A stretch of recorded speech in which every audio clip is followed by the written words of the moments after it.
बिस्मिल्लाहिर्रहमानिर्रहीम। कल हमने सिरात मुस्तकीम कोर्स का तीसरा सबक पढ़ा था। आज इस कोर्स का चौथा सबक है। सिरात मुस्तकीम कोर्स में हर सबक के अंदर तरतीबवार 5 चीज़ें आ रही हैं। पहले कुरान करीम की मुंतखब आयात आती हैं, फिर अहादीस आती हैं, और फिर अकायद और नज़रियात, और उसके बाद जो है अहकाम और मसाइल यानी बुनियादी मसाइल। उसके बाद आखिर में मसनून दुआ होती है। तो इस सबक के अंदर भी यही तरतीब है। कल तीसरे सबक में कुरान करीम की आयात वाले हिस्से के अंदर कुरान करीम की आयात वाले हिस्से के अंदर सूरह फातिहा की इब्तिदाई आयात का तर्जुमा और तफसीर वगैरह बयान हुई थी।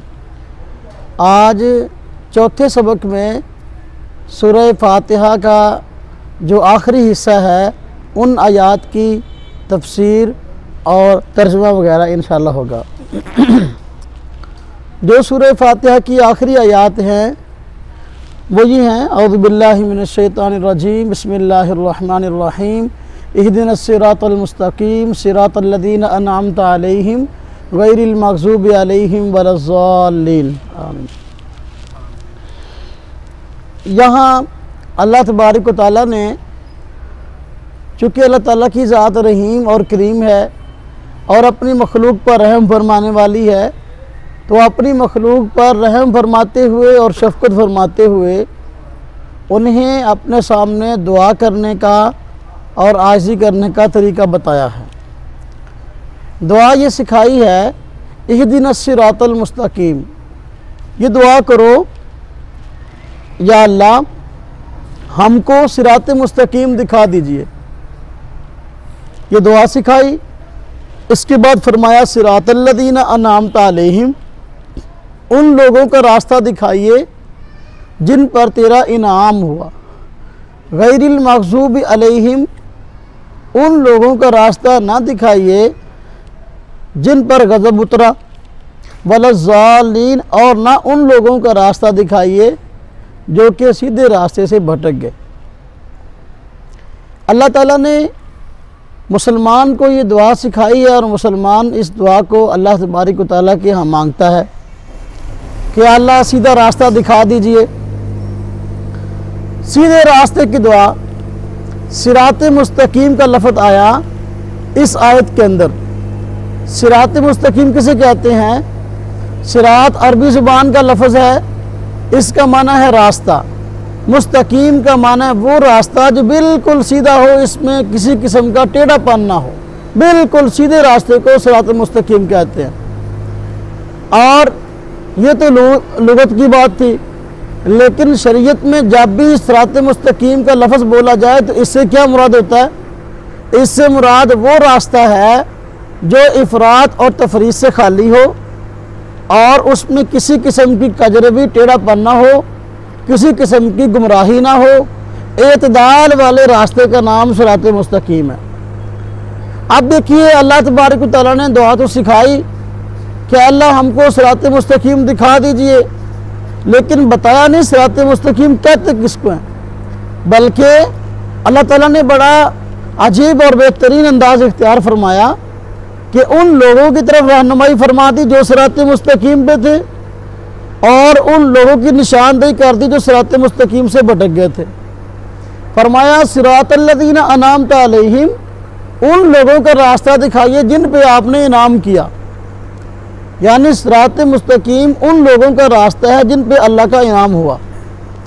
गैरिल मग़ज़ूबि अलैहिम वलज़्ज़ालिन, जो लोग अल्लाह के हुक्मों को तोड़कर अल्लाह के गज़ब का शिकार हो गए, सीधे रास्ते से भटक गए, वो लोग इफ़रात और तफरीद का शिकार होने की वजह से, गुमराही में मुब्तला होने की वजह से सीधे रास्ते से भटक गए। अब देखिए, जो अल्लाह ताला ने फरमाया सिरातल लज़ीना अनअमता अलैहिम, उन लोगों का रास्ता दिखाइए जिन पर तूने इनाम फरमाया। ये दुआ हमें सिखाई है। किन पे इनाम हुआ है? कुरान करीम में अल्लाह रब्बुल इज्जत ने दूसरी जगह खुद इरशाद फरमाया कि इनाम किन पे हुआ। फरमाया अनअम अल्लाहु अलैहिम मिनन नबिय्यीन वस्सिद्दीकीन वशुहदा वस्सालिहीन, कि अल्लाह फरमाते हैं खुद कि मैंने इनाम किया है नबियों पर, सिद्दीकीन सच्चों पर, शुहदा शहीदों पर, सालिहीन नेक लोगों पर। ये 4 किस्म के तबकात ऐसे हैं जिन पे अल्लाह ने इनाम किया है और अल्लाह तबारक व तआला का इन पे इनाम हुआ है।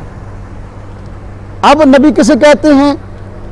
नबी उस हस्ती को कहते हैं जो रहनुमाई अल्लाह से ले और बंदे को दे, वही अल्लाह से ले और बंदे को दे, अल्लाह ताला की तरफ से लोगों की हिदायत के लिए मबूस हो, उसको पैगंबर और नबी कहते हैं। इसकी जमा नबीयीन है। सिद्दीक किसे कहते हैं? सिद्दीकीन जमा सिद्दीकी है। सिद्दीक कहते हैं उस हस्ती को जो अल्लाह के हुक्मों को दिलो जान से बगैर सोचे और समझे कबूल करने वाला हो। अल्लाह का कोई हुक्म आ गया, दीन का कोई तकादा आ गया, दीन के हुक्म और तकादे के सामने अपनी अकल लड़ाने वाला ना हो, बल्कि आंखें बंद करके अमल करने वाला हो। उसके सामने चूं चुरा हीले और बहाने और तरह तरह के जो है वो ख्यालात की बिना पर अल्लाह के हुक्म को टालने वाला ना हो, सीधा सीधा आंखें बंद करके दीन के हुक्म पर चलने वाला, उसे कहते हैं सिद्दीक। दूसरे अल्फाज में कह सकते हैं जिसका दिल भी अल्लाह तबारक व तआला की इताअत में झुका हुआ हो, जिसकी ज़ात भी और जिसका दिल भी अल्लाह की ज़ात के आगे झुका हुआ और जिसका ज़ाहिर भी अल्लाह के आगे झुका हुआ, जिसका बातन भी अल्लाह के आगे झुका हुआ, जिसका ज़ाहिर भी अल्लाह के आगे झुका हुआ, उसे कहते हैं सिद्दीक। और शुहदा शहीद की जमा है। शहीद कहते हैं उस शख्स को जो अल्लाह के दीन की खातिर अपने आप को कुर्बान कर दे, अपनी जान तक की बाजी लगा दे, वो शहीद होता है। उसमें अपनी जान की परवाह न करे, अल्लाह के दिन की खातिर उसको जान देनी पड़े तो दे दे, इसे शहीद बोलते हैं। तो शुहदा इसी की जमा है। सालिहीन ये साले की जमा है। साले कहते हैं नेक आदमी को, तो सालिहीन ये नेक आदमी का मजमुआ। तो जो आदमी नमाज में दुआ करता है हिदीनस सिरातल मुस्तकीम, अल्लाह हमें सिरात मुस्तकीम दिखा दीजिए, सिरातल लज़ीना अनअमता अलैहिम, यानी उन लोगों का रास्ता दिखाइए जिन पे तूने इनाम फरमाया। गोया वो अल्लाह से यूं दुआ करता है, अल्लाह मुझे नबियों का रास्ता दिखा दीजिए, मुझे सिद्दीकों का रास्ता दिखा दीजिए, मुझे शहीदों का रास्ता दिखा दीजिए, मुझे नेक लोगों का रास्ता दिखा दीजिए। दर हकीकत उसकी दुआ ये होती है। क्यों ये दुआ अल्लाह ताला ने सिखाई और बंदा इस दुआ को क्यों मांगता है? ताकि नबियों के रास्ते पे चलने वाला बन जाए, सिद्दीकों के रास्ते पे चलने वाला बन जाए, शहीदों के रास्ते पे चलने वाला बन जाए और नेक लोगों के रास्ते पे चलने वाला बन जाए। अल्लाह तबारक तआला ने इसलिए दुआ सिखाई है कि बंदा कल को अगर सिरात मुस्तकीम ढूंढना चाहे तो उसको मुश्किल पेश ना आए, आंखें बंद करके इन शख्सियात के पीछे लग जाए तो वो उस आदमी सिरात मुस्तकीम पे आ जाएगा। अल्लाह ताला ने इहदिनस सिरातल मुस्तकीम के बाद ये नहीं बताया सिरात मुस्तकीम क्या है, बल्कि अफराद बताए कि ये अफराद सिरात मुस्तकीम पे हैं और ये अफराद सिरात मुस्तकीम पे नहीं हैं। क्यों? ताकि अगर अल्लाह यूँ फरमाते शख्सियात न बताते, यूँ फरमाते सिरात मुस्तकीम कुरान वाला रास्ता है, सिरात मुस्तकीम हदीस वाला रास्ता है, तो आज दुनिया के अंदर जितने तबकात मजहबी जमातें हर एक का दावा यही कि हम तो कुरान और हदीस पे चल रहे। तो फिर किसी आदमी की गुमराही और किसी आदमी की हिदायत का फैसला करना मुश्किल होता भी सही रास्ते पे कौन है, गलत रास्ते पे कौन है। इसलिए अल्लाह ताला ने यह नहीं फरमाया, बल्कि अल्लाह ताला ने यह फरमाया सिरातल लज़ीना अनअमता अलैहिम, सिरात मुस्तकीम की तारीफ बयान करने की बजाय शख्सियात की तरफ रहनुमाई फरमा दी कि जो आदमी सिरात मुस्तकीम पे आना चाहता है, सिरात मुस्तकीम को ढूंढना चाहता है, आंखें बंद करके इन 4 तबकात के पीछे लग जाए, नबियों के पीछे, सिद्दीकों के पीछे, शहीदों के पीछे, नेक लोगों के पीछे, खुद ब खुद सिरात मुस्तकीम पे आ जाएगा। जो इनमें से किसी एक तबकात को सही ना समझे या उनमें से किसी एक पर तनकीद करे, वो आदमी सिरात मुस्तकीम पे नहीं होता, वो आदमी सिरात मुस्तकीम से भटका हुआ। अब देखो मसलन एक आदमी है, वो नमाज में जब नमाज पढ़ता है तो दुआ करता है, सूरह फातिहा पढ़ते हुए इहदिनस सिरातल मुस्तकीम, ऐ अल्लाह सिरातल मुस्तकीम दिखा दीजिए, सिरातल लज़ीना अनअमता अलैहिम, उन लोगों का रास्ता दिखा दीजिए जिन पे आपने इनाम किया, यानी नबियों का राह दिखा दीजिए ताकि अमल कर लूँ, सिद्दीक़ों का राह दिखा दीजिए ताकि उन पर चलने वाला बन जाऊँ, शहीदों का रास्ता दिखा दीजिए ताकि चलने वाला बन जाऊँ, नेक लोगों का रास्ता दिखा दी ताकि चलने वाला बन जाऊँ। लेकिन जब नमाज में तो ये दुआ कर रहा है, लेकिन जब नमाज से सलाम फेरा अब तकसीम शुरू कर दी कि मैं तो सिद्दीक़ अकबर को मानता ही नहीं, ये तकसीम शुरू कर दी। तो हम तो शुहदा वाले रास्ते को मानते ही नहीं, वो तो इस्लाम का रास्ता नहीं, तो दहशतगर्दी का रास्ता है। जो ही सलाम फेरा तो कहना शुरू किया हम तो नेक लोगों और वलियों को मानते ही नहीं। अब जब नमाज में तो दुआ कर रहे कि उनका रास्ता दिखा दीजिए ताकि चलने वाला बन जाओ, जब नमाज से सलाम फेरा तो लोगों के सामने ये बात की कि हम तो फलां फलां फरीक को मानते नहीं और हम तो इन्हें जानते नहीं या हम इनके रास्ते पर चलने को तैयार नहीं। तो कौल और फेल में तजाद हो गया। अल्लाह तबारक व तआला ने लोगों को सिरात मुस्तकीम दिखाना था, इसलिए उसकी तारीफ बयान की शख्सियात बता दी, क्योंकि अल्लाह तबारक व तआला आलिमुल गैब थे। अल्लाह को पता था कि क़यामत के करीब लोगों ने इनमें से किसी ने एक गिरोह के मुतल्लिक़ बदगुमानी करनी है या बदजुबानी करनी है, इसलिए अल्लाह ने उनका दिफा पहले दिन से कर दिया कि ना सिद्दीकीन भी राह रास्त पे, नबी भी राह रास्त पे। अब जो मुनकर हदीस हैं बहुत बड़े टोले पाकिस्तान में, उनकी 10-12 जमातें हैं, वो कहते हैं हम सिर्फ कुरान को मानते हैं, हम हदीस को नहीं मानते, हम सिर्फ कुरान को मानेंगे, नबी पाक जो फरमाए हम नहीं मानेंगे। तो अल्लाह पाक ने उनकी गुमराही को वाज़ेह कर दिया। पहले बताया भी सिरात मुस्तकीम है ही नबियों का रास्ता, नबी की मानोगे तब कामयाब होगे, इससे अतीउल्लाह अतीउर रसूल, साथ अल्लाह ने फरमाया अल्लाह की इताअत करो, रसूल की इताअत करो।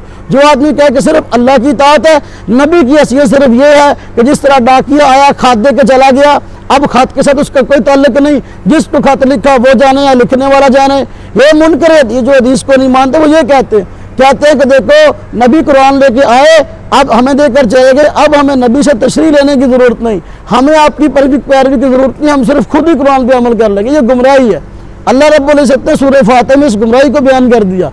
या जो आदमी कहे कि हम सिद्दीकीन को नहीं मानते, सिद्दीक़ अकबर रज़ी अल्लाह ताला अन्हु नबी करीम सल्लल्लाहु अलैहि वसल्लम के बरगुज़ीदा सहाबी और आपके वारिस हैं और आपके उलूम के वारिस हैं, आपके मुसल्ले के वारिस हैं। अब वो आदमी कहे कि भाई सिरात मुस्तकीम तो चाहता हूँ लेकिन सिद्दीक़ अकबर को मैं मुसलमान ही नहीं मानता, उनको मैं सही नहीं मानता, आप देखो वो सिरात मुस्तकीम से भटक गया। जो आदमी शहीदों पर तनकीद करे, शहीद गलत या शहीदों वाला रास्ता गलत, वो आदमी राह रास्ते भटक गया। जो आदमी नेक लोगों औलिया किराम की तौहीन करे, तौहीद की आड़ में बहुत सारे लोग तौहीद का नारा लगाकर औलिया की तौहीन करते हैं। तौहीद अच्छी चीज़ है लेकिन तौहीन अच्छी चीज़ नहीं है। अल्लाह तबारक व तआला ने पहले बता दिया है कि जो औलिया का रास्ता है ये सिरात मुस्तकीम है, औलिया पर कीचड़ उछालने वाला ये सिरात मुस्तकीम पे नहीं है। आगे फरमाया गैरुल मग़ज़ूबि अलैहिम वलज़्ज़ालिन, दुआ सिखाई या अल्लाह जो लोग ऐसे हैं कि तेरे हुक्मों को उन्होंने तोड़ा, उन पे तेरा गज़ब आ गया, ऐ अल्लाह हमें उनके रास्ते पे ना चलाइए। वो कौन लोग हैं? वसरी ने लिखा कि ये वो लोग हैं जो कि यहूदी हैं। यहूदी इन्होंने अल्लाह के हुक्मों को तोड़ा मुसलसल। कैसे तोड़ा कि उन्होंने जो अंबिया आए उनकी नबूवत का, बहुत सारे अंबिया की नबूवत का इनकार कर दिया, उनको झुटला दिया, बहुत सारे नबियों को शहीद कर दिया। कुरान करीम में अल्लाह तबारक व तआला ने उनकी इस बदबख्ती का जिक्र किया, फरीकन कज़्ज़बतुम व फरीकन तक़्तुलून, कि अंबिया की एक जमात को तुमने झुटलाया और एक जमात को तुमने जो है शहीद किया। बसन देखो हज़रत ईसा अलैहिस्सलाम ये अल्लाह की बरगुज़ीदा पैगंबर हैं, लेकिन यहूदी उनको पैगंबर नहीं मानते। हालांकि तौरात के अंदर ईसा अलैहिस्सलाम के आने की पेशगोई है और आज तक यहूदी जो हैं उसके मुंतज़र बज़ाहिर नज़र आते हैं, लेकिन वो आगे उन पर ईमान नहीं रखते, बल्कि उनकी वालदा पर भी इल्ज़ाम लगाते हैं, नौज़ुबिल्लाह तोहमत लगाते हैं। तो नबूवत को झुटला दिया और शहीद करने का इरादा किया। अल्लाह तबारक व तआला ने उनको आसमान में उठा लिया, क़यामत के करीब आएंगे। हमारे प्यारे पैगंबर सल्लल्लाहु अलैहि वसल्लम आए, नबूवत का ऐलान किया, यहूदियों ने आपकी नबूवत को भी झुटला दिया। और हज़रत ज़करिया अलैहिस्सलाम आए और बनी इसराइल में से पैगंबर थे, यहूदियों ने उनको शहीद करवा दिया। उनके बेटे हज़रत याहया आए और वो नबी थे, उन्होंने लोगों की हिदायत की बात की, यहूदियों ने उनको शहीद करवा दिया। तो देखो ये यहूदियों का पहले दिन से तर्ज रहा कि जिस पैगंबर को चाहें जुटला दें, जिस पैगंबर को चाहें शहीद कर दें। तो इसलिए वो अल्लाह के गज़ब का शिकार हो गए कि अल्लाह के नबियों की तौहीन की और सिरात मुस्तकीम से भटक गए। बस औक़ात इंसान इनकार करके सीधे रास्ते से भटक जाता है और बस औक़ात इंसान मानने पे आता है तो मानने में हद इत्दाल से आगे निकल जाता है, तब भी सीधे रास्ते से भटक जाता है। देखिए अल्लाह पाक ने फरमाया वला ज़ालिन, उनके रास्ते पे भी ना डालिए जो सीधे रास्ते से भटक गए हैं। कौन लोग हैं सीधे रास्ते भटक गए? इस यहूदी थे, उन्होंने सैयदना ईसा अलैहिस्सलाम की नबूवत का इनकार किया और कहा नबी भी नहीं है, नौज़ुबिल्लाह उनकी वालिदा को बदकार तक क्या दिया। अब देखो दूसरी तरफ जो ये इनकार करने वाले हैं, दूसरी तरफ मानने वाले आगे ईसाई, इन्होंने कहा कि हम ईसा अलैहिस्सलाम को मानते हैं, सिर्फ नबी नहीं बल्कि कहा ईसा अलैहिस्सलाम खुदा हैं, बल्कि खुदा के बेटे हैं। अब देखो उसने इनकार करके जो है अब गुमराही मुकद्दर ले ली और इस आदमी जो है मानने पे आया तो मानने में जो है रास्ते भटक गया, हद इत्दाल से आगे निकल गया। तो कभी आदमी जो है वो मानने में जो है गुलूफ करता है और बसा औक़ात जो है इनकार करने में गुलूफ करता है। तो जिसको मानना चाहिए उसको मानने में खैर है, जिसका इनकार करना चाहिए उसके इनकार करने में खैर है। जो अल्लाह तबारक व तआला के पैगंबर हैं, नबी करीम सल्लल्लाहु अलैहि वसल्लम तक हज़रत आदम से लेकर जितने पैगंबर हैं उन सब के मानने में खैर है। नबी करीम सल्लल्लाहु अलैहि वसल्लम आखिरी नबी हैं, उनके बाद किसी और को मानना इसके ना मानने में खैर है, इसलिए कि आपके बाद कोई और नबी आने वाला नहीं है। तो ईसाई भी सीधे रास्ते से भटक गए और गुमराह हो गए। ईसा अलैहिस्सलाम को मानने पे आए तो उनको खुदा और खुदा का बेटा मान लिया। ये सिरात मुस्तकीम से हटी हुई बात है। असल बात यह है सिरात मुस्तकीम की, सिरात मुस्तकीम कहते हैं उस रास्ते को जो इत्दाल वाला हो, इफराद और तफरी से खाली हो। तमाम अदियान में इस वक्त जितने अदियान मौजूद हैं, खा आँख की पूजा करने वाले यहूदियों, ईसाइयों, सिखों या और मजहब वाले हों, उन सब में आज अगर इत्दाल वाला दीन है तो वो इस्लाम है। और इस्लाम में नबी पाक सल्लल्लाहु अलैहि वसल्लम ने इरशाद फरमाया था कि मेरे बाद मेरी उम्मत 73 फिरकों में बढ़ जाएगी और फरमाया 72 दोज़ख में जाएंगे, एक जमात जन्नत में जाएगी। और जन्नत में जाने वाली के मुतल्लिक़ फरमा दिया कि वो अहले सुन्नत वल जमात है। 72 दोज़खी एक जन्नती, तो 73 में से एक जो जन्नती जमात अहले सुन्नत वल जमात है। जिस तरह इस्लाम का तमाम दीनों के अंदर ये इम्तियाज़ है कि वो इत्दाल के रास्ते पर है, अहले सुन्नत वल जमात का 72 इस्लाम के नाम लेवा जो दोज़खी फिरके हैं उनमें इनका इम्तियाज़ है कि ये राह इत्दाल पर है, पटरी से उतरते भी नहीं और गुलूब भी नहीं करते, बल्कि सीधे रास्ते पे आंखें बंद करके चलते हैं। ये अहले सुन्नत वल जमात है, ये हक वाले हैं। इसकी 2 मिसालें देता हूँ क्योंकि सबक है, सबक में जब तक बात समझाई ना जाए ना तो बात अधूरी रह जाएगी। मैंने अर्ज़ किया इत्दाल वाले रास्ते का नाम सिरात मुस्तकीम है। देखिए हमारे यहाँ एक तबका ऐसा पैदा हुआ जिन्होंने ये कहना शुरू किया अल्लाह के नबी सल्लल्लाहु अलैहि वसल्लम भी हर जगह मौजूद हैं और अल्लाह ताला की ज़ात भी हर जगह मौजूद है। अब देखो हर जगह मौजूद होना, पहले मैं इस पर तफसील से दलाइल कुरान और सुन्नत की रोशनी में अर्ज़ कर चुका। हर जगह मौजूद होना ये रब ताला की सिफत है, लेकिन ये कहा कि अल्लाह ताला भी हर जगह मौजूद हैं, नबी पाक सल्लल्लाहु अलैहि वसल्लम भी हर जगह मौजूद हैं। अब ये इत्दाल से हटी हुई बात थी क्योंकि हर जगह मौजूद होना अल्लाह की सिफत है। एक तबका इनकी तरदीद के लिए आगे उठा और तरदीद में इतना आगे बढ़ गया, उसने ये कहना शुरू कर दिया अल्लाह भी हर जगह मौजूद नहीं और नबी भी हर जगह मौजूद नहीं। तो इसके दरमियान में सिरात मुस्तकीम है जो अहले सुन्नत वल जमात का मौक़िफ़ है। हम कहते हैं देखो नबी पाक सल्लल्लाहु अलैहि वसल्लम हर जगह मौजूद नहीं बल्कि आप अपने रोज़े में हैं और रोज़े की फजीलत है ही इसलिए कि उसमें हमारे प्यारे पैगंबर सल्लल्लाहु अलैहि वसल्लम मौजूद हैं। इसलिए आपने फरमाया जो आदमी मेरे रोज़े पे आए अल्लाह हम सबको ले जाए। फरमाया जो वहाँ सलातो सलाम पढ़े, फरमाया कि मैं खुद सुनता हूँ, दूर से पूरी दुनिया में कोई आदमी सलातो सलाम पढ़े फरिश्ते मुझ तक पहुँचा देते हैं। अगर अल्लाह के प्यारे पैगंबर सल्लल्लाहु अलैहि वसल्लम हर जगह मौजूद होते तो आप ये ना फरमाते दूर से फरिश्ते जो है दुरूद शरीफ पहुँच जाते हैं, बल्कि ये फरमाते मैं तो हर जगह होता हूँ खुद सुन लेता हूँ। ऐसा नहीं फरमाया। तो दूसरी जगह मैंने अर्ज़ किया जिन्होंने कहा कि अल्लाह भी हर जगह मौजूद नहीं और नबी भी हर जगह मौजूद नहीं, वो सीधे रस्ते से भटक गए। अल्लाह तबारक तआला हर जगह मौजूद हैं, जैसा कि कुरान करीम में आयात है। अल्लाह पाक ने फरमाया ऐनमा तवल्लु फसम्मा वजहुल्लाह, जिधर मुँह करो तो अल्लाह की ज़ात मौजूद है। दूसरी मिसाल, एक तबका आया इत्दाल अहले सुन्नत वल जमात का जो है वो तुर्रा इम्तियाज है, कभी इत्दाल को नहीं छोड़ते। एक तबका आया नमाज के बाद दुआ का मसला आया कि नमाज के बाद दुआ करनी है। एक तबके ने फ़र्ज नमाजों के बाद भी इज्तिमाई दुआ करनी शुरू कर दी, और जो ही लोग अपनी अपनी सुनते पढ़ के फारिग होते हैं फिर सारे इज्तिमाई और इकट्ठी दुआ करना शुरू कर देते हैं। सुनते के बाद में इज्तिमाई दुआ, फर्जों के बाद में इज्तिमाई दुआ। दूसरा तबका इनकी चिड़ में आया, उन्होंने कहा कि भाई सुनतों के बाद भी दुआ नहीं मांगनी, फर्जों के बाद भी दुआ नहीं मांगनी। वो दुआ से ऐसा चिढ़ गया कि फर्जों के बाद भी नहीं मांगता। आप उनकी मस्जिद में जाएं, जाके देखें, फर्ज नमाज होती है, कोई आदमी दुआ मांगता ही नहीं है। उनकी चिड़ में फर्जों के बाद भी मांगना खत्म कर दी। हम कहते हैं जो चीज़ सुन्नत है, हदीस से साबित है, उसको मान लो, जो नहीं साबित उसको ना मानो।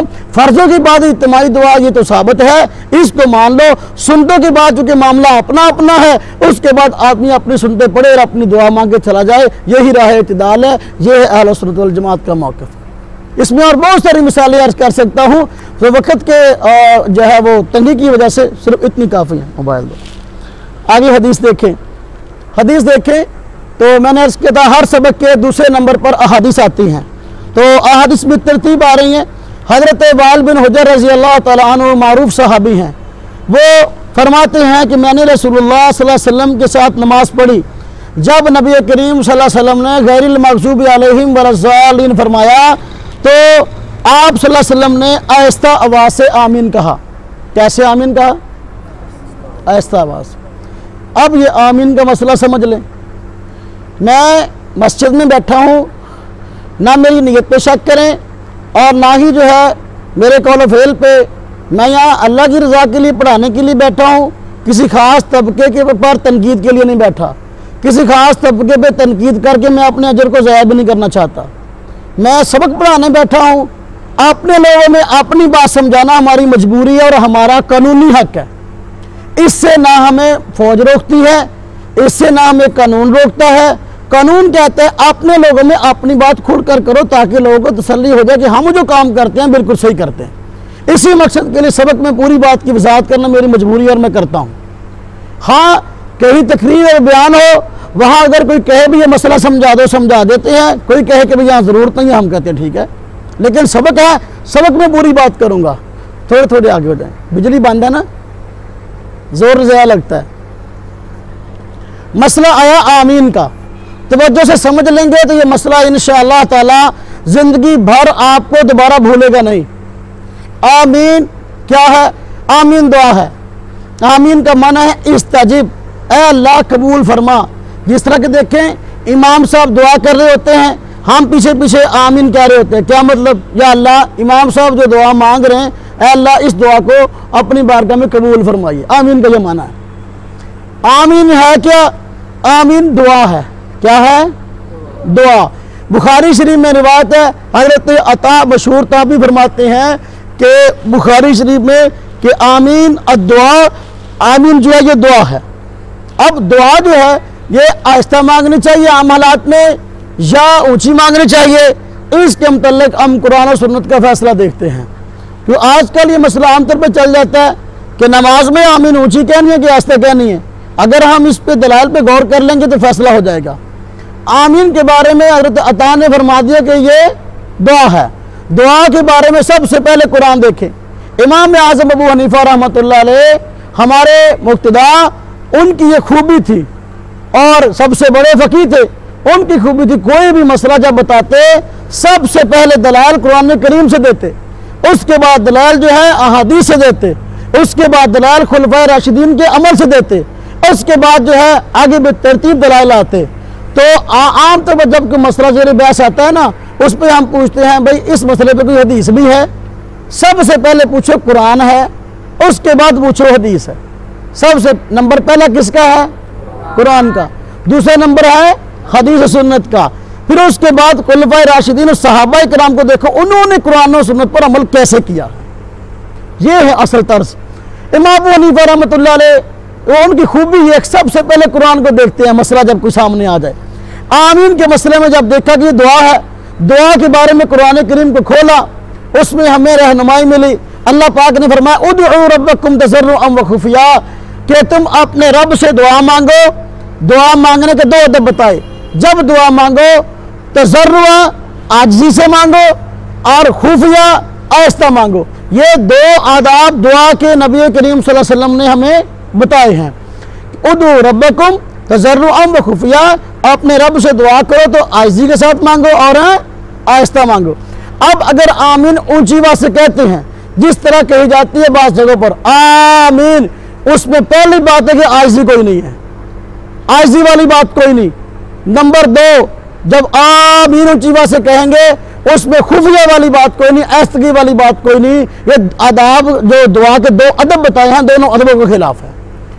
और इसी तरीके से हमारे मुहावरे में, हमारे माशरे में ऐसा होता है, जो ज़ात करीब हो, करीब ज़ात को अगर पुकारना हो, करीब ज़ात को पुकारने के लिए ऊंची ऊंची आवाज़ से चिल्लाने की ज़रूरत होती है? नहीं, नहीं ज़रूरत होती। रब ताला अपने मुतल्लिक़ क्या फरमाते हैं? एक सहाबी आए, पहले मैंने इसका शायद नज़ुल सुनाया था आयत का। एक सहाबी आए नबी करीम सल्लल्लाहु अलैहि वसल्लम के पास और आकर अर्ज़ किया, या रसूलल्लाह मुझे बताइए, मेरा रब दूर है, फनुनादी ही, कि उसको ऊंची ऊंची आवाज़ से पुकारूं, या मेरा रब करीब है, उसको मैं आहिस्ता आहिस्ता आवाज़ से, फनुनाजी ही, कि उससे मुनाजात करूँ, यानी आहिस्ता आहिस्ता आवाज़ से पुकारूं। अब ये नबी पाक सल्लल्लाहु अलैहि वसल्लम सहाबी ने पूछा, कुरान करीम की आयत आ गई, उतर आई, फरमाया वाइज़ा सअलका इबादी अन्नी फइन्नी करीब, मेरा बंदा जब मेरे बारे में पूछे तो कह दो कि मैं करीब हूँ। कहाँ हूँ? करीब हूँ।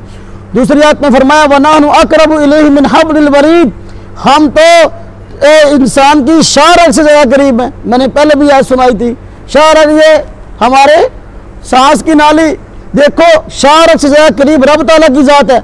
जब अल्लाह की ज़ात शारक से ज़्यादा करीब है, उसको ऊंची ऊंची आवाज़ से पुकारने की ज़रूरत ही नहीं है। भाई एक बंदा मेरे सामने बैठा, अब बच्चा मेरे सामने बैठा, हम इनू मैं पुकारना होवे ना आवाज़ देनी होवे, तो मैं अपना जिन्नी में ताकत है फुल आवाज़ ना जोर लूँ, मेरी बात सुन, उन्हें कहना है मौलाना साहब तो नहीं पागल हो गए, सामने तो बैठा, तो फिर इस तरह चिल्लाने की ज़रूरत ही कोई नहीं। रब ताला की ज़ात जब है शारक से ज़्यादा करीब, तो अब चिल्लाने की ज़रूरत ही कोई नहीं। अब तो मैं आहिस्ता भी कह दूंगा आमीन, मेरे रब ने सुन लिया, मेरे रब ने सुन लिया। अब ऊंची आवाज़ से आमीन कहने की ज़रूरत नहीं है। बात समझ में आ गई? अच्छा, ये भी कुरान करीम है। अल्लाह रब्बुल इज़्ज़त ने कुरान करीम में हज़रत ज़करिया का तज़किरा किया, तो फरमाया ज़िक्र रहमत रब्बिका अब्दहु ज़करिया, मेरे बंदे हज़रत ज़करिया का तज़किरा करो। इज़ नादा रब्बहु निदान खफ़िया, जिस वक़्त के उन्होंने अपने रब को आहिस्ता आवाज़ से पुकारा, आहिस्ता आवाज़ से रब के सामने दुआ किया, अल्लाह सब लोगों के यहाँ औलाद होती है, मैं बूढ़ा हो गया हूँ, मेरे यहाँ औलाद नहीं, अल्लाह मुझे भी औलाद दे दे। तो आहिस्ता आवाज़ से ज़करिया ने दुआ की, अल्लाह को ये पसंद आया और अल्लाह तबारक व तआला ने इसको कुरान का हिस्सा बनाकर जो है खुशी के तौर पर जिक्र फरमाया है कि हज़रत ज़करिया का अंदाज़ बड़ा अच्छा था। तो आहिस्ता आवाज़ से पुकारना ये रब ताला को पसंद है। अगर हम आमीन आहिस्ता कहते हैं ये रब ताला को पसंद है, ये कुरान के मंशा के मुताबिक है। अब हदीस की तरफ आइए। हदीस में बुखारी शरीफ में रिवायत है कि हज़रत नबी पाक सल्लल्लाहु अलैहि वसल्लम ने इरशाद फरमाया कि जब सूरह फातिहा ख़त्म हो जाए, गैरिल मग़ज़ूबी अलैहिम वलद्दाल्लीन इमाम कह दे, तो फरमाया कि तुम आमीन कहा करो। उसकी वजह बयान फरमाई। वजह क्या है? फरमाया इस तरीके फरिश्ते भी आमीन कहते हैं, फरिश्ते भी आमीन कहते हैं। आगे फरमाया जिसकी आमीन फरिश्तों की आमीन के मुशाबे हो गई, उसके सारे गुनाह बख्श दिए जाएंगे। रिवायत किस हदीस में है? बुखारी शरीफ में। जिसकी आमीन फरिश्तों की आमीन के मुशाबे हो गई, उसके सारे गुनाह बख्श दिए जाएंगे। फरिश्तों की आमीन कभी हमने सुनी है? हाँ जी, नहीं। तो फरिश्तों की आमीन हमने नहीं सुनी। फरिश्ते आमीन आहिस्ता कहते हैं, हम भी आमीन आहिस्ता कहते हैं, ताकि हमारी आमीन फरिश्तों की आमीन की तरह हो जाए, हमारे सारे गुनाह बख्श दिए जाएं। बात समझ में आई? जिसको गुनाह बख्शवाने की ज़रूरत है वह आमीन आहिस्ता कह ले, ताकि उसके गुनाह बख्श दिए जाएं। अब ज़रा इस मसले के मैं दूसरे पहलू को देखता हूँ। जब एक मसले के सारे पहलुओं का जिक्र किया जाए तो मसला सही समझ में आता है। ये जब अंग्रेज़ हिंदुस्तान में आया, अंग्रेज़ हिंदुस्तान में आया तो ये चंद एक मसाइल पर लड़ाई शुरू हो गई मस्जिदों के अंदर। तो एक ख़ास तबके ने, ख़ास ग्रोह ने लड़ाइयाँ शुरू कर दी मस्जिदों के अंदर। उनकी अपनी मस्जिद थी नहीं, क्योंकि इससे पहले वो फ़िरका ही नहीं था। 8-10 मसले, रफ़ा दैन, टांगे चौड़ी करना और जो है वो आमीन ऊँची कहना, 8-10 मसले जो है वो अपनी पहचान बना रही है, लड़ना झगड़ना शुरू कर दिया। तो अदालतों में केस चले गए। अब देखिए ज़रा, अदालतों में केस चले गए, फसाद हुआ तो एक एक अदालत के अंदर यही मसले में झगड़ा हुआ और अदालत में केस चला गया। जज जो है वो अंग्रेज था। जज कौन था? अंग्रेज। जज जब दोनों वकील आए, दोनों तरफ वकील तो मुसलमान थे, क्योंकि दोनों गिरोह मुसलमान है, आमीन ऊंची कहने वाले भी आहिस्ता कहने वाले भी। हम दोनों वकील हदीसा सुनान रहे ने, वो कहना जी आमीन ऊंची, वो कहना जी आमीन आहिस्ता। जब ये हदीसें सुनी, जज ने फैसला सुनाया। जज कहता है भाई ये दोनों वकीलों की बात सुन के और दलीलें सुन के मुझे एक बात समझ में आई है कि एक आमीन बिल जार है, एक आमीन बिल सिर है, यानी एक आमीन आहिस्ता कहना है, एक आमीन ऊंची कहना है। ये दोनों हदीसों के अंदर आया है। आमीन ऊंची कहना भी आया है, आमीन आहिस्ता कहना भी आया। आमीन बिल सिर और आमीन बिल जहर, ये दो किस्में हैं, ये तो हदीस में आई है। एक आमीन की तीसरी किस्म है आमीन बिल शर, ये किसी हदीस में नहीं आई। वो क्या है? शरारत के लिए आमीन कहना। शरारत वाली आमीन कौन सी है? कि देखो एक मस्जिद है, इसमें नमाज के वक्त 150-200 नमाजी नमाज पढ़ रहा है। अब 150-200 आदमी नमाज पढ़ रहा है, मतलब 200 आदमी नमाजी है, 199 आदमी आमीन जो है इमाम के पीछे आहिस्ता आवाज से कह रहा है। तो 200 नमाजियों में एक नमाजी है वो ऊंची आवाज से सबको सुनाने के लिए कह रहा है आमीन। 200 जब वो आमीन ऊंची कहेगा तो अब सब लोग जब सलाम फेरेंगे पूछेंगे यार किसने कही थी, किसने कही थी? ये है शरारत। मैं एक किताब पढ़ रहा था, कराची के एक मदरसा जाम सत्तारिया, तो बहुत बड़ा मदरसा उन हजरात का। तो अपना बात हुई कि भाई उन हजरात की मस्जिद में नमाज पढ़ने जाते हो, नमाज तो होती नहीं, क्यों जाते हो? सवाल हुआ। वो कहते हैं कि इनके हमारे पीछे नमाज नहीं होती उनकी, तो फिर आते भी हैं। क्यों आते हैं? कहते हैं जी इसलिए आते हैं कि हमें तबलीग का मौका मिलता है कि जब 199 आदमी आमीन आहिस्ता कहेगा और 200 में से एक आदमी ऊंची आवाज से आमीन कहेगा, तो जब सलाम फिरेगा हर आदमी कहेगा यार ऊंची कहने कही सी, ऊंची कहने कही सी, ऊंची कहने कही सी। तो अब जो है वो खड़ा कहेगा, हाँ कहता हम खड़े कहते हैं मैंने कही थी, मुझसे हदीस सुन लो। हमें जो है वहां बात करने का मौका मिलता है, तो मसीते यास करके आन दे। ये आमीन बिल शर है। अब मैं इस पे जरा थोड़ी वजाहत करता हूं। आमीन बिल जार क्या है? ऊंची आवाज से आमीन कहना, ये हदीस के अंदर आया। हम इसका इनकार नहीं करते। किसी हदीस का इनकार करके आदमी मोमिन नहीं हो सकता या सिरात मुस्तकीम पर नहीं हो सकता। हम कहते हैं नबी करीम सल्लल्लाहु अलैहि वसल्लम ने आमीन ऊंची कही है, लेकिन एक है आमीन ऊंची कहना, एक है हमेशा कहना। हमारा उनसे इख्तिलाफ आमीन ऊंची कहने में नहीं है, हमारा उनसे इख्तिलाफ इस बात में है। हम कहते हैं प्यारे पैगंबर सल्लल्लाहु अलैहि वसल्लम ने आमीन ऊंची पूरी जिंदगी नहीं कही जिस तरह तुम कहते हो ऊंची आवाज से। ये नबी करीम सल्लल्लाहु अलैहि वसल्लम का तर्ज, सहाबा किराम का तर्ज और तरीका नहीं था। तुम उसकी खिलाफ वर्जी करते हो और उल्टा फतवाबाजी हम पे करते हो। वो कहते हैं कि अल्लाह के नबी सल्लल्लाहु अलैहि वसल्लम ने हमेशा आमीन ऊंची आवाज से कही है, ऐसी एक भी हदीस नहीं है। जो मैंने कहा कि आमीन ऊंची कहने भी हदीस है, इसका मतलब ये नहीं कि उनके अमल के मुताबिक हदीस है। हदीस और है, उनका अमल और है। वो आमीन हमेशा ऊंची कहते हैं और आमीन आहिस्ता कहने का जो है नाउज़ुबिल्लाह कहते हैं आमीन आहिस्ता कहने वाले जो है उनकी नमाजी खिलाफ सुन्नत है और तरह तरह के फतवे हैं। तो वो ऊंची आवाज से आमीन कहना ही दीन का मसला समझते हैं। किसी एक हदीस के अंदर ये नहीं आया कि अल्लाह के नबी सल्लल्लाहु अलैहि वसल्लम का तर्ज यही था कि आमीन आप ऊंची कहते हो। ये जो सहाबीन की हदीस यहाँ बयान हुई, हज़रत वाइल बिन हुजर रज़ी अल्लाह अन्हु, ये सहाबी मदीना के नहीं थे, ये मदीना से बाहर के सहाबी थे। ये दीन सीखने के लिए चंद मरतबा नबी पाक सल्लल्लाहु अलैहि वसल्लम के पास मदीना में आए हैं और इन्होंने जिस तरह नबी पाक सल्लल्लाहु अलैहि वसल्लम को करते हुए देखा, इस तरह लोगों को बता दिया कि मैंने ये भी देखा, मैंने ये भी देखा। ये आए, नबी करीम सल्लल्लाहु अलैहि वसल्लम ने आमीन ऊंची आवाज से कही, इन्होंने बता दिया, जिक्र कर दिया कि मैंने नबी पाक सल्लल्लाहु अलैहि वसल्लम के पीछे नमाज पढ़ी और रफ़ा बिहा सौता, जब आपने गैर मग़ज़ूबी अलैहिम वलद्दालिन कहा, अपनी आवाज़ को ऊंची की, ऊंची आवाज़ से आमीन कह लिया। फिर यही सहाबी नबी पाक सल्लल्लाहु अलैहि वसल्लम के पीछे फिर नमाज पढ़ते हैं। नबी पाक सल्लल्लाहु अलैहि वसल्लम जब गैर मग़ज़ूबी अलैहिम वलद्दालिन कहा, आगे हदीस बयान करते हैं ख़फ़ज़ बिहा सौता, अपनी आवाज़ को आहिस्ता किया, यानी आमीन आहिस्ता आवाज़ से आपने कही है। अब सहाबी तो दयानतदार है ना, इसलिए दोनों तरह की हदीसें बयान कर दी। नबी पाक का अमल दोनों तरह का था, बयान कर दिया कि आपने आमीन ऊंची भी कही है, आपने आमीन आहिस्ता भी कही है, इसलिए दोनों को जिक्र कर दिया। आज का आदमी अगर आमीन ऊंची की हदीस सुना दे, आहिस्ता की हदीस सुना ये बदयांती है, क्योंकि इस सहाबी ने दोनों तरह की हदीस को बयान किया है। अब जो आपने आमीन ऊंची कही है, सवाल पैदा हुआ, जो आपने आमीन ऊंची कही है तो फिर आपने क्यों कही है? क्या हम भी आमीन ऊंची आवाज से कह सकते हैं? क्या ये आज अमल सुन्नत होगा? नहीं, इसलिए कि नबी करीम सल्लल्लाहु अलैहि वसल्लम ने जो आमीन ऊंची आवाज से कही है, यही सहाबी फरमाते हैं हमने आपको सुना, आपने आमीन ऊंची कही, लेकिन हमारा ख्याल ये था कि आप आमीन ऊंची कह के हमें सिखा रहे थे कि आमीन फलां जगह कहनी है और फलां मुकाम पे कहनी है। सिर्फ सिखाने के लिए एक आध मरतबा कही है, आपका तर्ज नहीं था आम कहने का। जिसने आमीन ऊंची कहने की हदीस बयान की उसने साथ कह दिया, सिर्फ तालीम की गरज से कह दिया एक आध मरतबा। एक आध मरतबा एक काम को कर लेना और बात है, और हमेशा किसी अमल को अपना लेना और बात है। अब नबी पाक सल्लल्लाहु अलैहि वसल्लम का आम तरस था कि जब बाहर के काफिले आपके पास दीन सीखने के लिए आते, मुसलमान होने के लिए आते, तो वो चंद दिन आपके पास ठहरते, आपके पीछे नमाजें पढ़ते, तो नबी पाक सल्लल्लाहु अलैहि वसल्लम जो है उनको दीन सिखाते, नमाज का तरीका सिखाते, और नमाज में कौन कौन से काम करने हैं, क्या क्या पढ़ना है वो सिखाते। बस औकात वो काम जो नमाज में आहिस्ता की जाते हैं, आप वसल्लम सिखाने की गरज से ऊंची कह दिया करते थे। मसलन देखो, जोर की नमाज है, जोर की नमाज में कुरान आहिस्ता पढ़ते हैं हम कि ऊंची? आहिस्ता। इमाम आहिस्ता पढ़ता है ना, जमात से नमाज भी हो रही हो, लेकिन हदीस में आया नबी करीम सल्लल्लाहु अलैहि वसल्लम जो काफिले दीन सीखने के लिए आते, आपके पीछे चंद दिन नमाज पढ़ते, तो आप सल्लम सिखाने के लिए जोर की नमाज में कुरान ऊंची पढ़ लिया करते थे।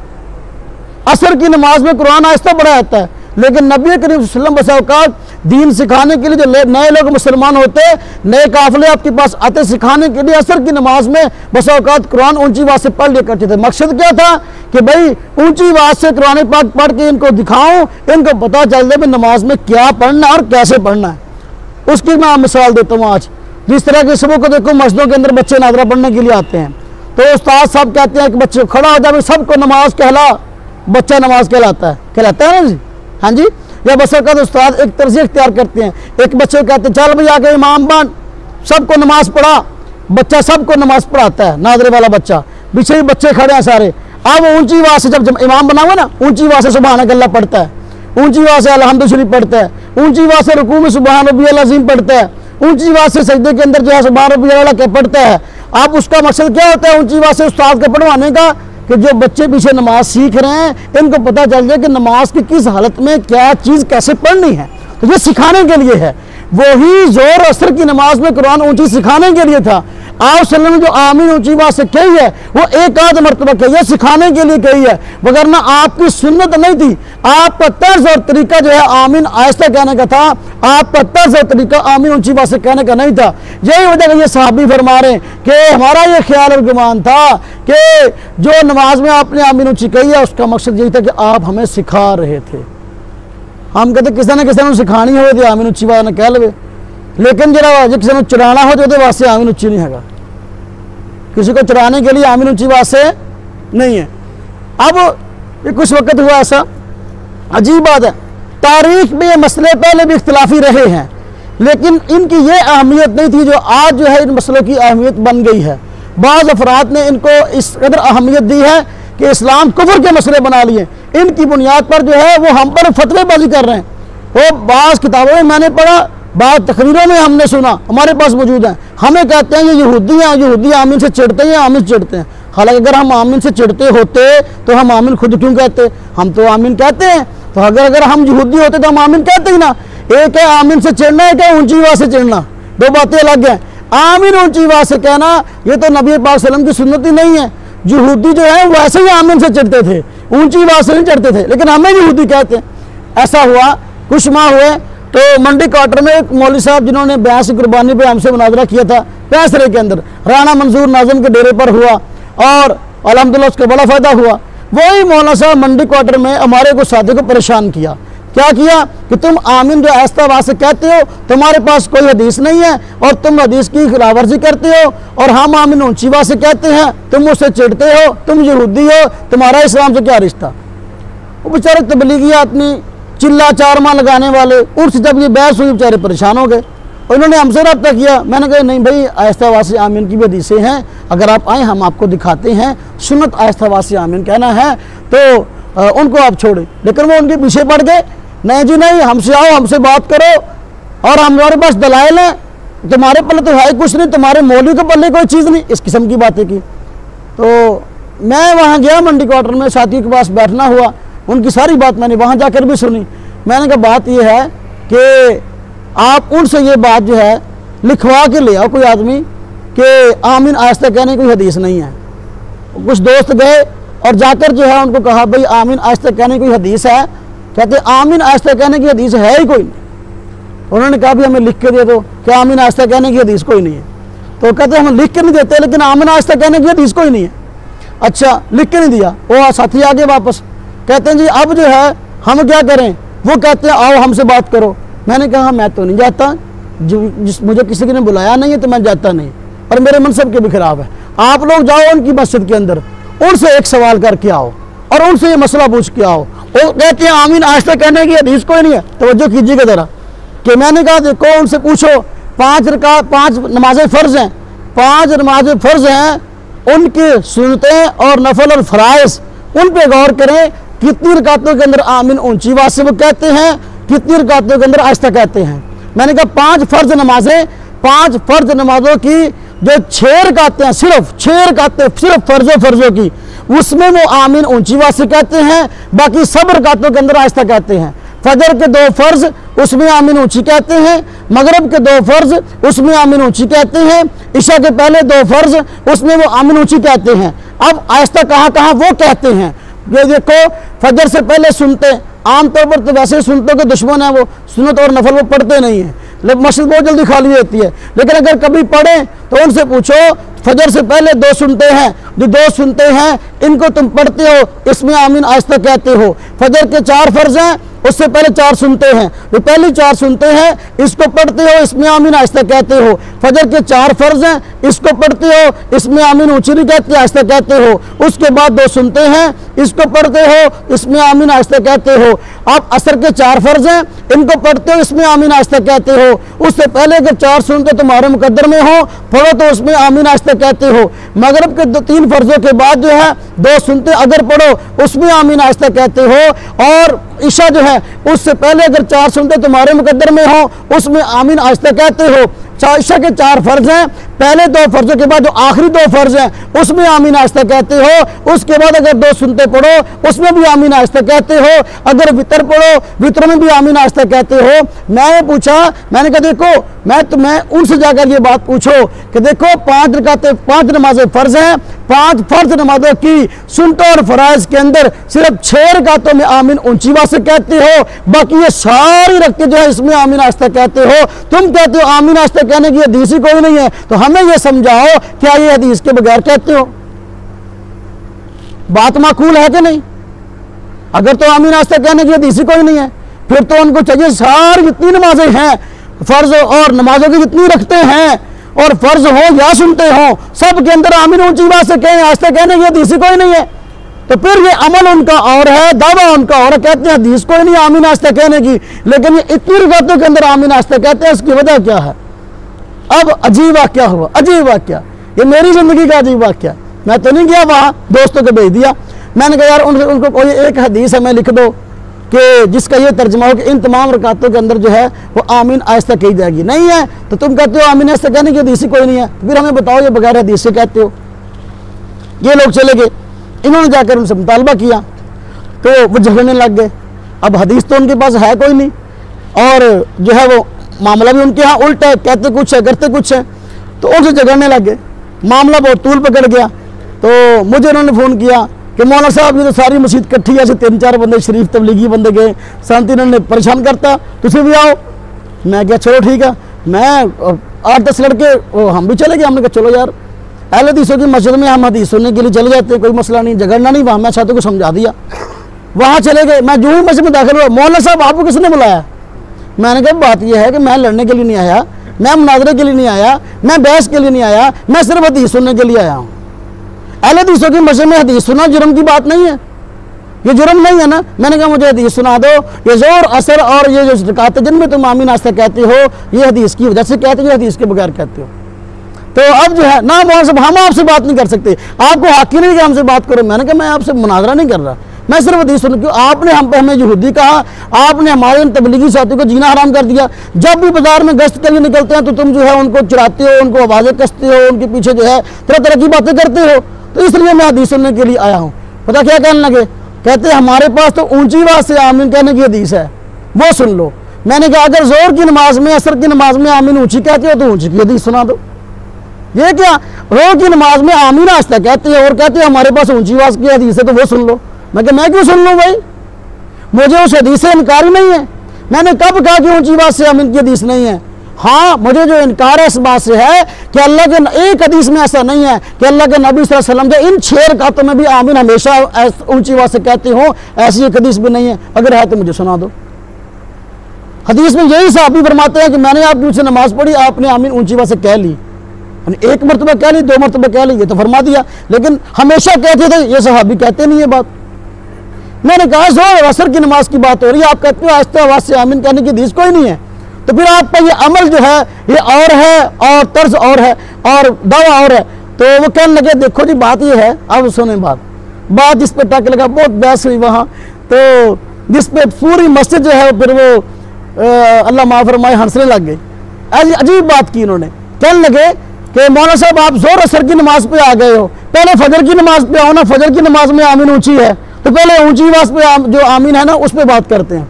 मैंने कहा यार चलो फजर पे आ जाते हैं, लेकिन बात यह फजर के फ़र्ज जो है वो बाद में है, उसकी सुनते पहले हैं। फजर के फ़र्ज जो हैं वो बाद में है, उसकी सुनते पहले हैं। और नबी करीम सल्लल्लाहु अलैहि वसल्लम ने इरशाद फरमाया फजर की सुनते ना छोड़ो खा तुम्हें जो घोड़े रौंद डालें। तो बड़ी सख्त वहीद है, इसलिए सुनते पहले हैं। जब फजर की सुनते पहले हैं तो सुनतों में अगर तुम ऊंची आवाज से आमीन कहते हो तो उसकी हदीस सुना दो, अगर आहिस्ता कहते हो तो उसकी हदीस सुना दो। अब उनका जवाब सुने, बड़ा अजीब जवाब दिया। कहने लगे अच्छा मौलाना से ये क्या बात हुई कि फजर के फर्जों से पहले जो है उसकी सुनते हैं, तो भाई सुनते से पहले तो वजू और संजा भी है, वजू और मैंने कहा इसका मतलब ये कि तुम अस्तंजा करते हो तो भी आमीन कहते हो, अगर तुम अस्तंजा करते हो तो आमीन कहते हो, ऊंची आवाज से आमीन कहते हो, संजा करते हो तो वो दिखा दो, अगर आहिस्ता कहते हो तो फिर वो दिखा दो। यहाँ सारी मस्जिद हंसने लगी और हमें कहा मौलाना साहब आप जाएं, बस इनका काम, उनके नमाजियों से परेशान हो गए कि ये तो नाम हदीस का लेते हैं और आज हमने देखा इनके पल्ले कोई चीज़ नहीं है। खैर मैं बात अर्ज कर रहा था, कोई भी मसला है हमें मकसद किसी को किसी से लड़ाना नहीं है, किसी को किसी के खिलाफ भड़काना नहीं है, सिर्फ ये मकसद है कोई आदमी अगर आपको परेशान करे कि आपके पास हदीस नहीं है, आपको परेशान होने की जरूरत नहीं है। अल्हम्दुलिल्लाह हमारे पास एक हदीस नहीं अहादीस का अंबार है। हमारे पास सबसे पहले कुरान के दलाइल है, उसके बाद अहादीस है, उसके बाद खुलफाए राशिदीन का अमल है। नबी पाक सल्लल्लाहु अलैहि वसल्लम के मिशन के वारिस खुलफाए राशिदीन है। खुलफाए राशिदीन का एक तर्ज था, उनमें से कोई भी ऊंची आवाज से आमीन नहीं कहता था। अगर ये सुन्नत होता खुलफाए राशिदीन ऊंची आवाज से आमीन कहते। हम अपने अमल को खुलफाए राशिदीन के अमल से मुताबिकत पैदा करने की कोशिश करते कि हमारा अमल खुलफाए राशिदीन के अमल के मुताबिक हो। बात समझ आ रही है? हाँ जी। अब देखो मैं इसकी मिसाल देता हूँ, ये मसला इस अहमियत का नहीं कि इसमें कोई आदमी झगड़े, इसमें कोई आदमी लैदे करे, इस नौयत का ये मसला हरगिज़ नहीं है। सऊदीया में माशाल्लाह अल्लाह सब रात को हज पे ले जाए, उम्रे पे ले जाए, तो वो इमाम काबा रफ़ा दैन भी करते हैं, इमाम काबा आमीन ऊँची भी कहते हैं, ठीक है। अब आज तक मुझे याद नहीं है, हमने बहुत किताबें पढ़ी, अभी मैं उम्रे पे गया हूँ, आता हुआ ना सऊदी उलमा की बहुत सारी किताबें लेके आया हूँ, कहीं हमें ये बात मिल जाए कि वो ये बात कह रहे हो कि आमीन जो आदमी ऊंची नहीं कहते आहिस्ता कहते हैं वो यहूदी हैं, उनकी नमाज नहीं होती, उनकी नमाज खिलाफ सुन्नत है। कहीं उन्होंने हमें चैलेंजबाजी की हो, किसी किताब में आज तक ये बात नहीं लिखी गई। हालांकि सऊदीया वाले आमीन ऊंची कहते हैं, हम कहते हैं कोई आदमी अगर अमल कोई कर रहा है दूसरे के साथ छेड़खानी नहीं करता, हमें उससे उलझने की बिल्कुल ज़रूरत नहीं है। हम उम्रा करने के लिए जाते, हम हज करने के लिए जाते, कभी इमाम काबा ने हम पे फतवेबाजी की हो कि तुम रफ़ा दैन नहीं कहते तुम्हारी नमाज नहीं होती, तुम आमीन जो है ऊंची आवाज से नहीं कहते तुम्हारी नमाज नहीं होती, खिलाफ सुन्नत है, आज तक ये बात नहीं कही। इमाम काबा यहाँ पाकिस्तान में आए, 12 मरतबा आए और मौलाना फजल रहमान साहब के पीछे शेख अलगामदी पीछे आए थे, तो उन्होंने नमाज पढ़ी है, उस मौलाना फजल रहमान साहब ने नमाज पढ़ाई है और जो है उन्होंने तो आमीन ऊंची आवाज से नहीं कही। तो इमाम काबा ने नहीं कहा कि तेरे पीछे मैं नमाज पढ़ी है और तूने आमीन आज से कही, तू तो यहूदी है। ये मसले इस नौयत के है ही नहीं कि इनकी बुनियाद पर जो है लोगों की दाढ़ियाँ पकड़ी जाएं और लोगों की जो है वो शलवारें खींची जाएं और लोगों के साथ गिरबानी हो जाए। ये हमारे पाक हिंद के अंदर मसला हो गया, जो गुमराह फिरके हैं 5-7 मसले हाईलाइट करके लोगों को गुमराह करते हैं, परेशान करते हैं। और उसकी वजह से जो है अपनी दुकानें चमकाते हैं। ना ना, अल्लाह माफ़ फरमाए, अल्लाह गवाह है, इन मसाइल पर हमारे अकाबर, हमारे असलाफ, हमारे बड़ों ने ना कभी झगड़े किए और ना हम इस हक के अंदर हैं। हाँ, अगर कोई आदमी जुल्म करता है, हमारे साथियों को परेशान करता है और फतवाबाजी करता है, फिर हम उसको किताबें दिखा कर कहते हैं भाई देखो ये दलाल हमारे पास भी हैं, इसलिए हमें परेशान ना करो। बात समझ में आई जी? अकायद की बात है। नंबर 3, सिद्क़े बारी ताला। अल्लाह ताला का कलाम कहते हैं सच्चा और वाक़े के मुताबिक है, और इसके खिलाफ अकीदा रखना, बल्कि अल्लाह ताला के कलाम में झूठ का वहम रखना भी कुफ्र है। झूठ का वहम रखना भी कुफ्र है। रब ताला हमारे खालिक और मालिक है। अल्लाह तबारक व तआला ने मखलूक़ात को पैदा किया और अपनी मखलूक को सच बोलने की तलकीन की। नबी पाक सल्लल्लाहु अलैहि वसल्लम ने अहादीस में, रब ताला ने कुरान करीम में झूठ को बहुत मुज़ी मर्ज और झूठ को बहुत बड़ी बीमारी करार दिया। और मुनाफिकीन से मुतल्लिक़ कुरान करीम में फरमाया गया कि मुनाफिक लोग झूठ बोलते हैं। नबी पाक सल्लल्लाहु अलैहि वसल्लम ने भी फरमाया कि मुनाफिक की निशानियाँ 3 में से एक ये कि वो जब भी बात करे झूठ बोले। अल्लाह तबारक व तआला तो खुद झूठ के खिलाफ है, तो खुद कैसे झूठ बोल सकते हैं? अल्लाह तबारक व तआला खुद अपने मुतल्लिक़ फरमाते हैं मन अस्दक़ु मिनल्लाहि क़ीला। बात में अल्लाह से बढ़कर सच्चा कौन हो सकता है? अल्लाह से बढ़कर बात में सच्चा कोई नहीं है। जो आदमी अल्लाह ताला के मुतल्लिक़ ये अक़ीदा रखे कि अल्लाह ताला झूठ बोलते हैं, या झूठ नाउज़ुबिल्लाह जो है झूठ का वहम रखता हो कि अल्लाह तबारक ताला झूठ बोल सकते हैं, ऐसी बात नहीं है। ये अक़ीदा रखना कुफ्र है। मसाइल और अहकाम, बुनियादी मसाइल चल रहे। चूँकि नमाज से पहले तहारत ज़रूरी है और तहारत के लिए पानी इस्तेमाल होता है, वज़ू करना हो तब भी, गुस्ल करना हो तब भी। तो देखो यहाँ पर पानी के अहकाम इस सबक के अंदर आज बयान हुए हैं कि पानी मुख्तलिफ़ किस्म का होता है। तो कहते हैं पानी की 2 किस्में हैं। नंबर 1 मुतलक पानी, नंबर 2 मुक़य्यद पानी। मुतलक पानी किसे कहते हैं? कहते हैं मुतलक पानी वो पानी होता है जब पानी का लफ्ज़ बोला जाए तो फ़ौरन ही पानी जहन में आ जाए, फ़ौरन वही पानी जहन में आ जाए। जब पानी का लफ्ज़ बोला फ़ौरन जहन उसी पानी की तरफ गया, ये मुतलक पानी है। यानी ऐसा पानी जिसकी तरफ आम तौर पर जहन जाता है, साफ़ शफाफ पानी। मैं यहाँ बैठा हूँ, मैं किसी को कहूँ भाई एक आदमी गिलास में पानी लाए, अब जो है कोई आदमी जाए और बाहर से जो है 7 अप की बोतल पकड़े और ला के मुझे दे दे, ये पानी नहीं है। मैं कहूँ भाई पानी लाओ, एक आदमी जो है रूह अफ़ज़ा का शरबत बना के जो है वो ले आए, ये पानी नहीं है। पानी का जब लफ्ज़ बोला जाए तो जहन जिस पानी की तरफ जाता है वो आम ये साफ़ शफाफ पानी जिसको हम इस्तेमाल करते हैं वो है। माए मुतलक यानी पानी मुतलक जो है वो पानी है जब भी पानी का लफ्ज़ बोलें जहन उसकी तरफ जाए। जैसे देखा कुएँ का पानी, कुएँ से पानी जो निकलता है, बिल्कुल ठीक है। मुक़य्यद पानी कहते हैं ये वो पानी है जब पानी का लफ्ज़ बोला जाए तो फ़ौरन वही जहन में ना आए, जैसे अर्के गुलाब। मुक़य्यद पानी, मुक़य्यद वो पानी होता है जिसके अंदर कोई ना कोई और चीज़ मिल गई हो, शामिल हो गई हो। इस तरह के अर्के गुलाब, गुलाब को निचोड़ा फूल को, उसका अर्क निकल आया। हाँ जी, तो अब ये पानी तो है लेकिन वो पानी नहीं है जो आम तौर पर हम मुराद लेते हैं, बल्कि ये ऐसा पानी है जिसके अंदर कोई ना कोई और चीज़ मिली हुई है। हाँ जी, या शरबत है, शरबत से रूह अफ़ज़ा बना लिया, ये शरबत है, ये पानी तो है लेकिन आम पानी नहीं है, ये मुक़य्यद पानी है, इसके अंदर कोई और चीज़ मिल गई है। मुतलक पानी की किस्में कहते हैं इसकी 4 किस्में हैं मुतलक पानी की। नंबर 1 आसमान से बरसने वाला पानी यानी बारिश का पानी। नंबर 2 ज़मीन से निकलने वाला पानी यानी ज़मीन से निकलने वाला पानी, चाहे पंप लगा के निकालो, चाहे नलका लगा के निकालो, चाहे जो है चश्मे का पानी निकलने वाला, कुएँ का पानी, सारा ज़मीन का पानी है। नंबर 3 समंदर और दरिया का पानी। और नंबर 4 बर्फ़ से पिघलने वाला पानी, बर्फ़ से पिघलने वाला पानी। तो ये सब मुतलक पानी है। तो कहते हैं हुक्म के एतबार से मुतलक पानी की कुछ किस्में हैं। अब कितनी किस्में हैं? 6 किस्में बता दी। तो मुख्तलिफ हालात की बिना पर, पानी पर मुख्तलिफ हालात आते हैं, उसकी बिना पर जो है पानी की 6 किस्में हैं। नंबर 1 ताहिर और मुताहिर। ताहिर मैंने कल अर्ज़ किया था सबक के अंदर, ताहिर पानी वो होता है जो पाक हो, मुताहिर वो होता है जो पाक करने वाला हो। तो कहते हैं ये वो पानी है जो खुद पाक हो और दूसरों को पाक करने वाला हो। जैसे नहर या नलके का पानी ये ताहिर भी है मुताहिर भी है, पाक भी है। इससे वजू करो तो पाक कर भी देगा, इससे गुस्ल करो तो पाक कर भी देगा।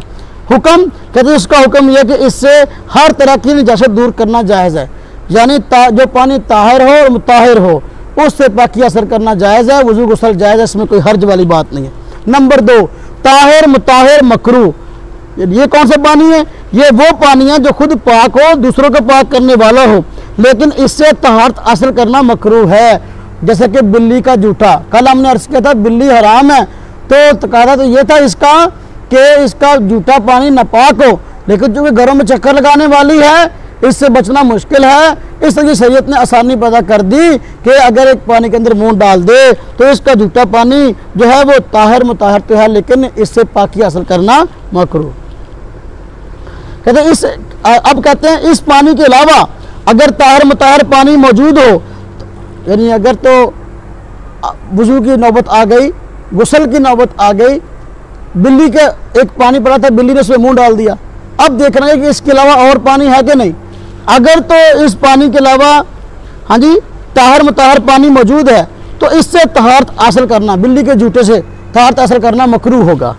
और अगर सिर्फ यही पानी हो, इसके अलावा और पानी मौजूद नहीं, हालात कुछ ऐसे हों, तो फिर बिल्ली के जूठे से भी तहारत हासिल करना जो है मकरूह नहीं है, हासिल कर सकते हैं। वुज़ू की ज़रूरत पड़े तो वो कर सकते हैं, गुस्ल की ज़रूरत पड़े तो वो कर सकते हैं। ताहिर गैर मुताहिर, यानी पाक तो है लेकिन पाक करने वाला नहीं है, ये वो पानी है जो खुद पाक हो लेकिन दूसरे को पाक ना करे। हाँ जी, तो जिस तरह के कहते हैं मुस्तामल पानी। नंबर 4, मुस्तामल पानी मुस्तकिल तौर पर आ गया। कौन सा? जब पानी तहारत हासिल करने की नीयत से या सवाब की नीयत से इस्तेमाल किया जाए तो इस्तेमाल शुदा पानी मुस्तामल पानी कहलाएगा, वरना नहीं। लिहाजा अगर कोई महज वजू सिखाने के लिए किसी को वजू करके दिखाए तो इस्तेमाल शुदा पानी मुस्तामल नहीं बनेगा। इस बात को समझ लें।